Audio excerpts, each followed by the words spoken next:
Assalamualaikum warahmatullahi wabarakatuh.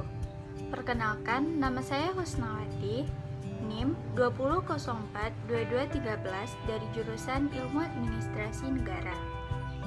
Baiklah, dalam video kali ini saya akan membahas materi mengenai hukum acara dan macam-macamnya serta sistem peradilan dan kekuasaan kehakiman.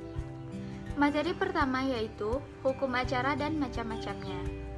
Hukum acara yang dikenal juga sebagai hukum prosedur atau peraturan keadilan adalah serangkaian aturan yang mengikat dan mengatur tata cara dijalankannya persidangan pidana, perdata, maupun tata usaha negara. Yang mana hukum tersebut dibuat untuk menjamin adanya sebuah proses hukum yang semestinya dalam menegakkan hukum. Pada dasarnya, hukum acara di Indonesia terbagi atas hukum acara pidana, hukum acara perdata, hukum acara peradilan agama, hukum acara peradilan tata usaha negara, dan hukum acara Mahkamah Konstitusi. Pertama, kita akan membahas mengenai hukum acara pidana.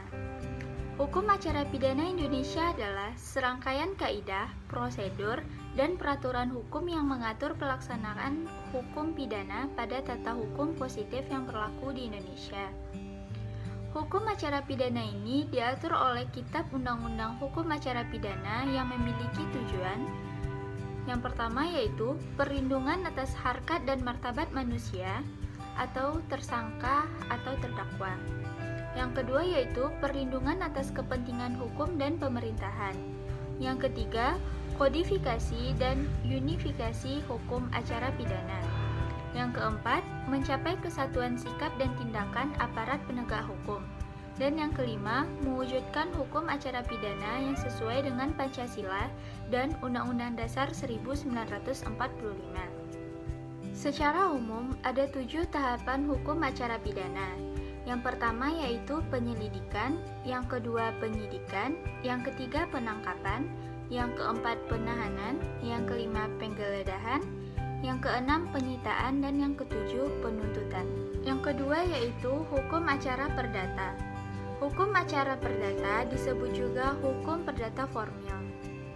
Hukum acara perdata adalah serangkaian kaidah, prosedur, dan peraturan hukum yang mengatur tentang pelaksanaan formil hukum perdata dalam tata hukum positif sebuah negara. Hukum ini menentukan bagaimana caranya menjamin pelaksanaan hukum perdata material. Hukum acara yang ketiga yaitu hukum acara peradilan agama. Hukum acara peradilan agama adalah peraturan hukum yang mengatur bagaimana cara mentaati hukum perdata material dengan perantaraan hakim, atau bagaimana bertindak di muka pengadilan agama, dan bagaimana cara hakim bertindak agar hukum itu berjalan sebagaimana mestinya.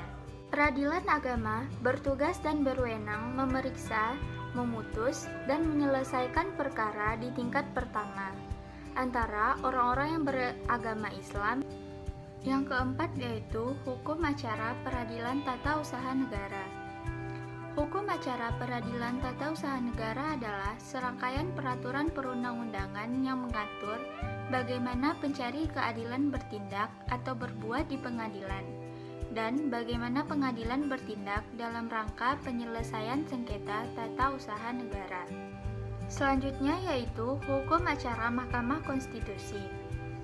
Hukum acara Mahkamah Konstitusi adalah hukum formil yang berfungsi untuk menegakkan hukum materialnya, yaitu bagian dari hukum konstitusi yang menjadi wewenang Mahkamah Konstitusi atau MK. Materi kedua yaitu sistem peradilan dan kekuasaan kehakiman. Sistem peradilan Indonesia dapat diartikan sebagai suatu susunan yang teratur dan saling berhubungan, yang berkaitan dengan kegiatan pemeriksaan dan pemutusan perkara yang dilakukan oleh pengadilan, baik itu pengadilan yang berada di lingkungan peradilan umum, peradilan agama, peradilan militer, maupun peradilan tata usaha negara yang didasari oleh pandangan, teori, dan asas-asas di bidang peradilan yang berlaku di Indonesia. Sistem peradilan Indonesia yaitu yang pertama Mahkamah Agung. Mahkamah Agung adalah pengadilan negara tertinggi dari semua lingkungan peradilan. yang dalam melaksanakan tugasnya terlepas dari perintah. Mahkamah Agung atau yang disingkat MA adalah lembaga tinggi negara dalam sistem ketatanegaraan Indonesia. Susunan MA terdiri dari pemimpin, hakim anggota, dan sekretaris MA. Pimpinan MA terdiri dari seorang ketua, 2 wakil ketua, dan beberapa orang ketua muda, yang semuanya adalah hakim agung dan jumlahnya paling banyak 60 orang. Materi terakhir yaitu tentang kekuasaan kehakiman. Kekuasaan kehakiman adalah kekuasaan negara yang merdeka untuk menyelenggarakan peradilan guna menegakkan hukum dan keadilan, yang didasarkan Pancasila dan Undang-Undang Dasar Negara Republik Indonesia tahun 1945, demi terselenggaranya negara hukum Republik Indonesia. Menurut pasal 24 ayat 2 Undang-Undang Dasar Negara Republik Indonesia tahun 1945, perubahan ketiga, kekuasaan kehakiman dilakukan oleh sebuah Mahkamah Agung dan badan peradilan yang berada di bawahnya, dalam lingkungan peradilan umum, lingkungan peradilan agama, lingkungan peradilan militer, lingkungan peradilan tata usaha negara, dan oleh sebuah Mahkamah Konstitusi. Pengaturan tersebut menunjukkan posisi Mahkamah Agung sebagai pemegang kekuasaan tertinggi dari peradilan-peradilan di bawahnya, sehingga Mahkamah Agung mempunyai tanggung jawab besar dalam menjaga keseimbangan antar kekuasaan dan menjaga prinsip independensi peradilan sebagai prinsip utama negara demokrasi. Baiklah, mungkin hanya sekian materi pada video kali ini.